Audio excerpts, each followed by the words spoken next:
Welcome and thanks for tuning in to the Victorian Aboriginal News Van Talks podcast. I'm your host, Charles Parkiner. Victorian Aboriginal News acknowledges and pays respect to traditional owners and custodians across Australia.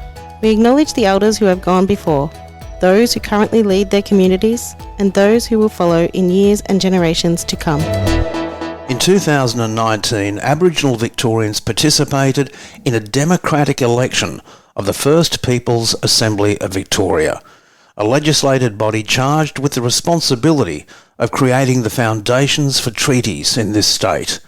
In June 2023, after nearly 4 years of intense work, the Assembly underwent its second round of general elections, resulting what is widely known as Assembly 2.0. In this interview, we commence the Van Talks podcast's regular coverage of treaty in Victoria, picking up on the work this journalist commenced in 2019 as the country's first treaty correspondent. And we're joined today by the two co-chairs of the First Peoples Assembly of Victoria, Wamba Wamba, Yorta Yorta, Judaroa and Jar Jar Warang woman, Ngarra Murray, and Gunditjmara man, Rueben Berg, who is of course no stranger at all to Victorian Aboriginal News. Co-chairs, thanks so much indeed for sharing the time and coming onto the program. Thanks for having us. We'll start with you, Ngarra. Now that the referendum is over, one of the things that really came out was there was a lot of negative media, a lot of misinformation and disinformation. What sort of concern does that give rise to within the Assembly, given that in 2024 we're going to be working towards a statewide treaty in Victoria, and definitely some of the less reputable members of the conservative media may see that as an opportunity to start more, interesting stories and interesting narrative? I think for us, one thing that was sure before and even after the referendum was that we're on a really strong path to treaty. I think there was a lot of misinformation and confusion around the ask for the referendum, but obviously it became a lot bigger than what was proposed and more about the narrative of this country and everybody having a position on First Nations people.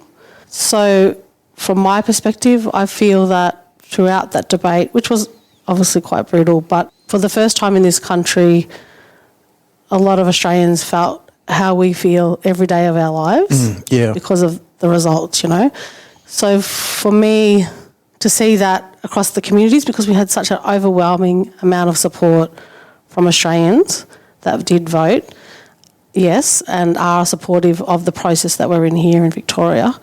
It's been quite bruising, obviously. But does it bode well for the future work with treaty, given that, okay, we didn't even get the 50% here in Victoria, at least we got the highest number of yes votes, and there was a great deal of positive response to events at which I spoke, Rueben spoke, and many others spoke. Do you think it does bode well for the treaty movement going forward in 2024? I think so, and I think it's important that we have a really strong message and be really clear in our purpose of what we're trying to achieve here in Victoria, and I think we're really on the forefront of treaties and truth-telling. So for me, I feel that we have that support there. We've worked really hard with the different parties to have bipartisanship support on the foundational pieces for treaties. So I think that we're in a really good position, but it's really important that we have really strong messaging and it's very clear as to what is in a treaty, what does a treaty mean for all Victorians, what does it mean for our people. So there's obviously different messages that we have in regards to the different groups that we engage with, but I think that as long as that's clear for everyone to understand, we're on that pathway now and we will do a statewide treaty next year, and we've built those foundational pieces to make sure we've got that strong base. So I'm quite confident that there's still a bit more work to do around engaging the mainstream, but quite confident that, we have those foundations, and that's given us a really strong base to be able to step up and do treaties with the state, not only just next year, but into the future with the statewide treaty and local traditional owner treaties. Well, that does bring up, of course, a relationship with the state opposition, and I know that you've both met with the leaders of the various political parties and factions prior to the referendum. Rueben, do you have any concerns at all, and how would you address them about maybe a lack of support or maybe not as much support from the opposition in Victoria now towards a statewide treaty? Yeah, so obviously the first term of the Assembly, we did have really strong bipartisan support that was demonstrated through the passing of the Treaty Authority legislation. That was a clear example of the strong support we had. And we don't take for granted that there's always going to be that support. Like, it's not a given, we can just assume, especially given the climate of where things are at. But I've got confidence that when we can continue to have those conversations and when all sides of politics see the broad benefits through treaty, not just for First Peoples, not just for traditional owners, but for all Victorians, then I think we'll be able to bring them on that journey and get that support. But it's not something we can just take for granted. We need to make sure we are having those conversations, but I have confidence that we can get in a good space. Now, Dan Andrews was always a great supporter of the treaty movement, and he was actually instrumental in ensuring that we had the Victorian Treaty Advancement Commission and subsequently, of course, the First People's Assembly of Victoria. With the transition, though, the sudden movement from him to a less stressful life and Jacinta Allen coming into that main chair, now she has said that she is fully supportive of the work that's being done here. Has there been any change or faltering of step in that transition in political leaders? We've seen no change in any way, shape or form. We've got the chance to have personal conversations with Jacinta Allen, and she's reinforced the commitment the government has to treaty making. And so from my perspective, there's been no cause for alarm whatsoever. And what about the change in the minister? Because we're now back to Natalie Hutchins, who was, of course, the minister at the time when all this was happening. So at least there's that consistent leadership, would you say, in having Natalie come back in to take that role?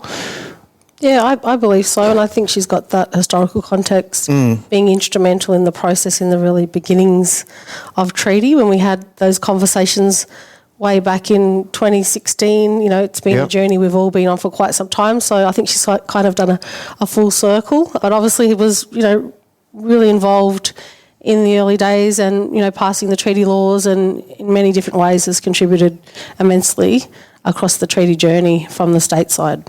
So 2024, huge year, something to which the Assembly has been working for the past 4 years since it was elected in, 2019. We can't just be expecting a single treaty to be up there and that's in place. And the Assembly has always said that whatever treaty goes in, whether it's going to be a traditional owner one or a statewide treaty, they're going to be dynamic, evolving, living documents. Are there key focus points that the Assembly is looking at right now as priority for the statewide treaty? Yeah, absolutely. And one of the things that is so critical to the discussion around statewide treaty is the Treaty Authority. Yep. So they're going to need to be up and running, and that's hopeful that they're going to be appointed by the end of this month that we're in now, end of November. And then they're going to need some time to establish what that Treaty Authority looks like to actually fulfil their functions of an independent umpire overseeing treaty negotiations. But that will hopefully mean that early next year there's an opportunity where the Assembly, having demonstrated we are the right group to negotiate treaty, and the state also having demonstrated they're the right group, can sit down and start negotiations.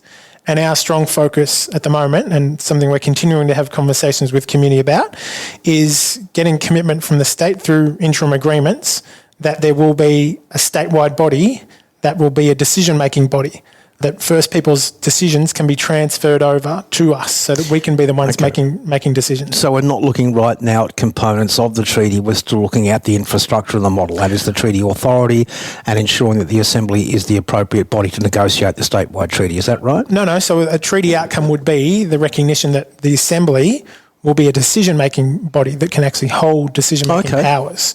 Alongside that would also be accountability powers to actually hold the state to account for the commitments they've given and the outcomes they're supposed to deliver, and also a capacity to give advice directly to government about the things that affect us. So there's kind of a three-tiered approach within that about what we're aspiring to, a commitment, an agreement that there will be such a body, and then there's going to be work to do to understand exactly what the nature of that, what that looks like. But we have confidence that we can pursue that sort of an agreement whereby First Peoples actually have self-determination, where we take control. It's not the government making decisions about us. An elected group of First Peoples makes the decisions, or they delegate it to the appropriate group to make those decisions as well.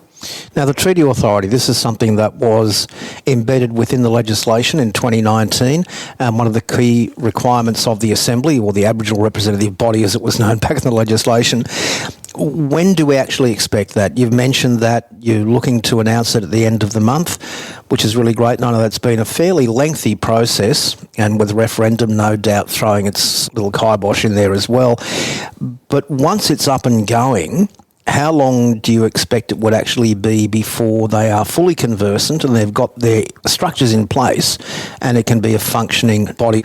Ngarra, what are your thoughts on that? Yeah, so we're really excited about soon the Treaty Authority will exist. So obviously the announcement will come, as Rueben said, towards the end of this month. You'd expect that they'd need a few months to establish their base and to organise their staff and to build their foundation. So looking at early next year, that they'd be established and well on the way for us to look at how we meet the minimum standards and to go onto the register. So I'd say, from my perspective, the first quarter or half of the year, you'd expect that to be in place. Ngarra, staying with you, what were some of the challenges that you had in determining or getting through all those list of names of people who'd put themselves forward to be on the authority? Yeah, so this was a separate process to the Assembly. So it was an independent process where the state and the Assembly appointed a Treaty Authority independent panel. So there were 5 members of that panel that overseen the process. And so you had nothing to do with it? No, nothing to do with it. And the panel was made up of 5 amazing people: Edie Cubillo, Corinda Taylor, Marcus Clark, Arnie Vicky Clark and Richard Wynne. So the state and the Assembly had a pick each, and there were 3 panel members that we agreed to. So the composition of 5 that led that whole process. So it's been totally independent to the Assembly and the state, and we're looking forward to seeing that being finalised over the next few weeks. But I'd say it would have been a challenging task because of all the amazing people that would have applied and the calibre that was required for a treaty authority. So we're excited to see where it lands and for it to, evolve as it will over the coming months. It's going to be a fairly tough gig, especially when it comes to the number of treaties that potentially could be put forward to the state government for negotiation. And we've got 11 registered Aboriginal parties now, and we are talking, I believe, about others being given the seats on the table here at the Assembly, and we'll talk about that at a later interview because that's a massive subject, and I know it's something you've been involved in personally, Ngarra, over the years. What about challenges? What are the key challenges that you see, other than what we've spoken about now and setting up that first treaty, going to 2024, what keeps you awake at night? What could possibly go wrong? Rueben, you've got the biggest smile right now, so we're going to go with you. I think at a very high level, there's not too much that concerns me, to be honest. It's as you go down to the kind of next tiers of detail that there could be some stumbling blocks. And one of those is that at a very high level, the conversations we're having with government are very positive about their understanding of what treaty can achieve and how to go about that. But I think when you go down to the next levels within government of departments and public servants, there can sometimes be a bit less of a clear understanding about what treaty is all about and less full-hearted endorsement of the self-determination process. So that's where there could be some complexities whereby, there's an agreement at a very high level about how things will function, but there could be some complexities as we try and navigate that through different elements of the public service, and that's partly going to be the state's responsibility to get themselves in order. And the other aspect is that in order for us to get treaty outcomes, we need to make sure that we can demonstrate we've got the collective support of the First Peoples community here in Victoria. And that's something we don't take for granted. That takes a lot of work and a lot of effort to make sure that traditional owners here in Victoria, that First Peoples who are not Victorian traditional owners, that the Aboriginal community controlled organisations, stolen generation members, that all those parts of our community that all have an important say in these processes feel that they've had a chance to input into this. We don't think everyone is going to necessarily agree with the exact outcome we're going to get to, but we want to make sure there's been an opportunity for their input to be heard and to be considered, and that they can see what it is we're trying to achieve, and that we've got general consensus on where we're trying to get to. But communication, though, has always been a problem. It has always been a bugbear, and it's always been almost a point of contention between the community and the First Peoples Assembly. And look, prior to that, the Victorian Treaty Advancement Commission. What lessons have you learned learnt and plan to implement, and Ngarra, this one's for you, in ongoing communications with community, given that really whatever you do, however much money, however many resources you throw into this, you're going to get a kick from community because you won't have done something right. What have you learnt? What do you intend to do differently? Well, yeah, we're trying to build that collective support, but also build consensus amongst communities. And as Rueben said, it means everybody that lives in our community. So all Aboriginal and Torres Strait Islander people that live here. And we've got a really strong engagement team within the Assembly that we've built to get out to all the different regions, to get out to community on the ground and have those conversations. It's challenging because everybody has different knowledge. So how do we ensure that everybody feels informed and that they feel ownership of the process too? That's been a challenge, to have those conversations with community, to say, this is our Assembly. You know, we represent the people. So I think there's a lot more we need to do to get back out to community now that the referendum's kind of quietened down. That's been a huge distraction for us. So to get back out on the treaty circuit and have those conversations with communities, because I feel sometimes we're literally collecting people one by one. It's like how we're adding to our voters one by one. So it's getting out there and having those conversations. So for me, one of the strategies I have, it's about time and energy and where you put it, and it's at our pace as well, because we can move really fast, as we've seen over the first term and through a global pandemic as well. But it's at our pace that we need to go and on our terms. So I think getting out, and that's where I think in my role as co-chair, to be a bit of a steward and to get out and centre myself in the community to have those conversations and get up to regions where, you know, they're not necessarily getting all the information, if it's out up in Swan Hill or it's in different parts of the regional areas. So getting out to community in those regions up along the border to make sure that they're informed and how they're represented and they're aware of the process. So I think for me, that's what I wanted to do in this role, is to get out and spread that message and to have those informed discussions around what it means, because there's so many different elements to it, and trying to explain to people what it means, because we've created this whole treaty galaxy which has all these... Almost an ecosystem, Yeah, and so to explain to people, you know, what does the Self-Determination Fund mean? How does that work? How does a treaty negotiation framework, what does that look like? And do you understand it? Have you read it? You know, you're answering the same questions time and time again, aren't you? You are. And, you know, the Treaty Authority, what's that? It's different to the Assembly. And we've got URUK, what's that? How is that different? So there's all those conversations that we have, and that's what we love to do, is to get out to the mob. And obviously that means not just Shoshone groups, but all Aboriginal and Torres Strait Islander people that live here, our Aboriginal community-controlled organisations, Shoshone groups. Like, there's a bunch of people that we still need to get out to see, but trying our hardest, you know, and at our pace and at community's pace, and being respectful of their needs and priorities as well in the meantime. Rueben, Ngarra made mention of URUK, and really that even though you work independently, URUK was born of a private member's motion that was brought up, I think, in, was it 2020, very early 2020, when we're out at the Advancement League, I think, for one of the meetings out there. The findings of URUK, how much are they going to figure into the treaty negotiations for the statewide and also for traditional owner groups going forward? So in terms of how much they will form part of discussions, the treaty framework says they must form part of discussions. It's mandated within the framework, but regardless of that, we want to make sure that they're included as part of negotiations, because there are some specific recommendations that do refer to treaty and say that treaty is the space where change in some of these areas can be made, where self-determination, self-government can be enacted in some of those spaces, because we know that when First Peoples have a greater control over things like criminal justice around child protection, that's going to lead to better outcomes for our people. So we're definitely keenly aware of the importance of those recommendations and making sure that the ones that relate to treaty we can embed within treaty, but there are some that the state should also be implementing now, and to make sure we're keeping the government accountable for their obligations under URUK as well. So the first lot of recommendations are critical. There's going to be another set of recommendations from the next set of hearings as well that will also feed into treaty. Ngarra, Rueben, thanks so much indeed for your time. Look forward to speaking with you again soon. Thank you. Thank you.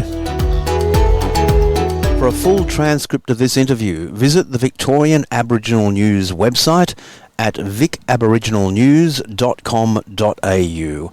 Until our next episode, stay safe and stay informed.